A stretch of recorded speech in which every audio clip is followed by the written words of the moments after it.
Hey my guys, my gals, my non-binary pals and of course everyone else.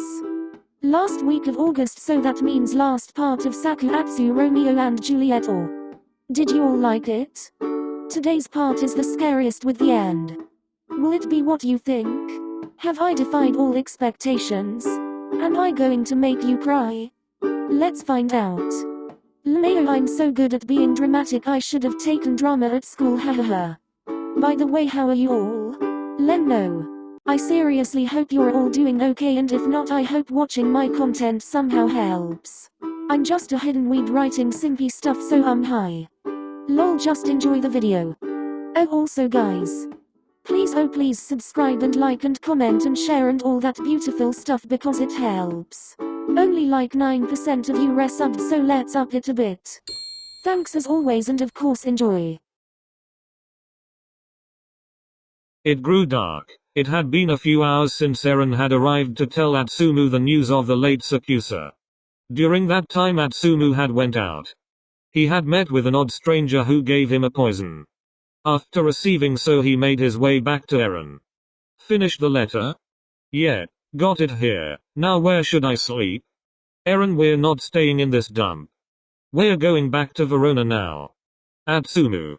Now. Come on, get your ass moving. I'm not wasting time. That late evening of Thursday, Priest Kita was cleaning in the chapel when a fellow priest entered. With closer inspection he realized this was the person who was to deliver his letter. You're back. I see Atsumu got my letter. The priest shook his head at Kita. He goes on to say how on their way they had gotten into a bit of trouble and could not complete the journey. With that realization, Kita's eyes widen and he instantly starts to rush around. He finds a crowbar and heads over to SakuAtsu's tomb. At last Eren and Atsumu had made it back and were on their way to the tomb. Atsumu had nothing on his mind other than seeing SakuAtsu for himself. When he and Eren found Ushijima and his page named Tendao guarding the vault, they came to a halt.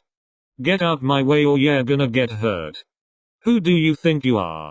Do you now know what's happened? Oh, I know, and I'm gonna see him for myself. Soon, with much focus, Ushijima realizes Atsumu to be the one who killed Komori. Atsumu Mia Montag. You killed Komori. Get away. You will not see SakuAtsu. Ushijima unsheathes his sword and so does Tendao. They run at Atsumu and Eren, who also then unsheathe their swords and get into a fight. With many clashes and strikes, Atsumu's strength and determination was heightened by the fire burning for his deceased love. With every swift movement he thought only of reaching SakuAtsu, his true love. As Atsumu attacked Ushijima, Eren and Tendao fought too. After a short while Eren had wounded Tendao, who fell down injured.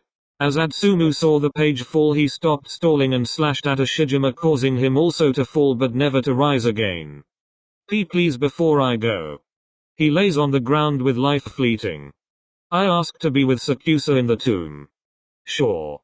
As Ushijima fades, finally Atsumu steps over him and says to himself. In your dreams. Shall I come? No, go deliver the letter. I just want to retrieve a ring. Eren flees and Atsumu enters, leaving lifeless Ushijima and the not so lifeless Tendao. As he cautiously gets up, he staggers out to find some watchmen to inform the prince of what's happened outside the Capulet tomb. Atsumu walks in slowly. As urgent as he was to see if it were true, he didn't want to face said truth, for he was petrified if it be true. Hesitantly making his way up to where he saw SakuAtsu's body laying. He finally made it and stood before his beloved, looking down onto his face. He soon takes a seat beside him as he stares at his blissful face. Come on you, wake up, I don't wanna do this. He clenches the poison in his hand. He sniffs as he continues to wait and watch, but nothing happens. You were never fond of jokes, so now isn't the time to start to like them, you idiot. He laughs, remembering every interaction they shared. Every conversation. Every joke. Every kiss. Atsumu squeezes his eyes as he scrunches his face, as it pained him to think back. He remembered his embarrassed responses with his blushing cheeks, even though he'd deny it and say he were just cold. He remembered his laugh, which Atsumu never gave up on trying to hear because it was music to his ears. He remembered his touch, his sweet, sensitive touch which gave Atsumu butterflies every time. Going through all of these memories, Atsumu began to sob again. Atsumu soon comes to finally accept SakuAtsu will not wake up because he is gone. He put the dagger onto his belt and swapped it for the poison. He throws away the top and holds it up in the light. At that moment, silently, SakuAtsu begins to wake. He lies there slowly gaining back consciousness, watching as Atsumu talks to himself whilst staring at a small tube of the contents unbeknown to him. SakuAtsu started to regain feeling in his hand and started to reach out to touch Atsumu. As his hand slowly reaches, Atsumu took a final breath before swallowing the entire little capsule of poison. Just as he finished drinking it, SakuAtsu's hand reaches his face. At an instant, Atsumu turned to see the breathing SakuAtsu, but only to fall down as the poison took action. SakuAtsu, confused, shot up and took the small tube. "What did you do?"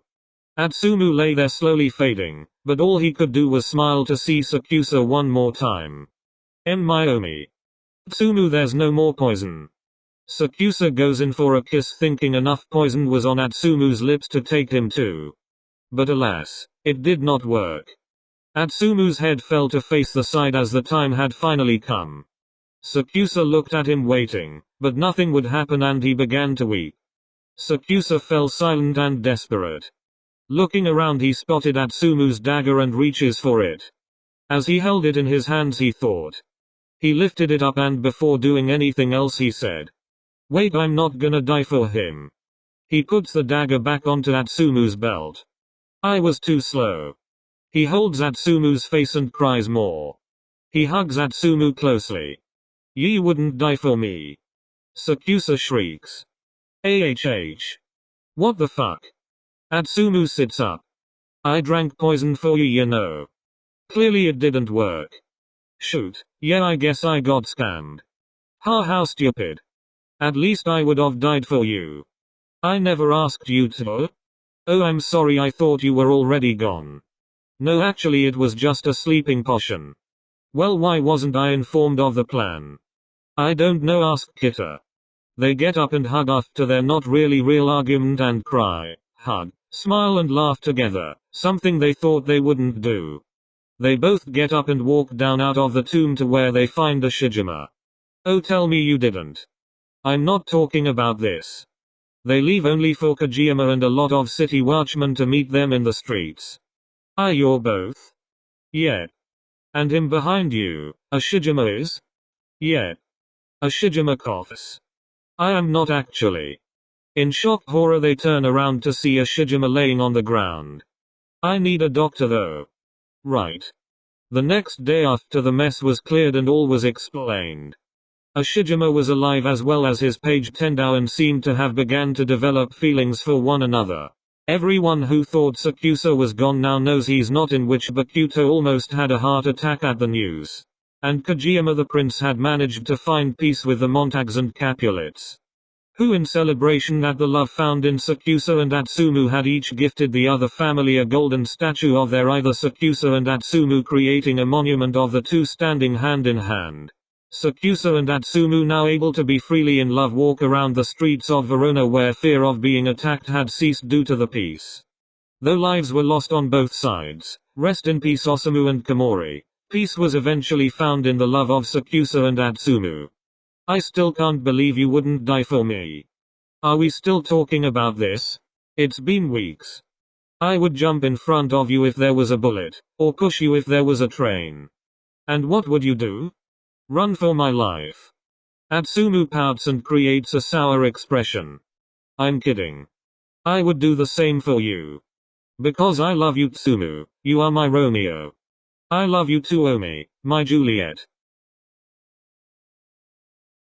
Thanks for watching this series. I hope those of you who watched liked it. Especially the ending who saw that coming, huh? Hope this series was fun. For the month of September I have some challenges planned. They're so cute, like what? Anyway, that's all. Ciao.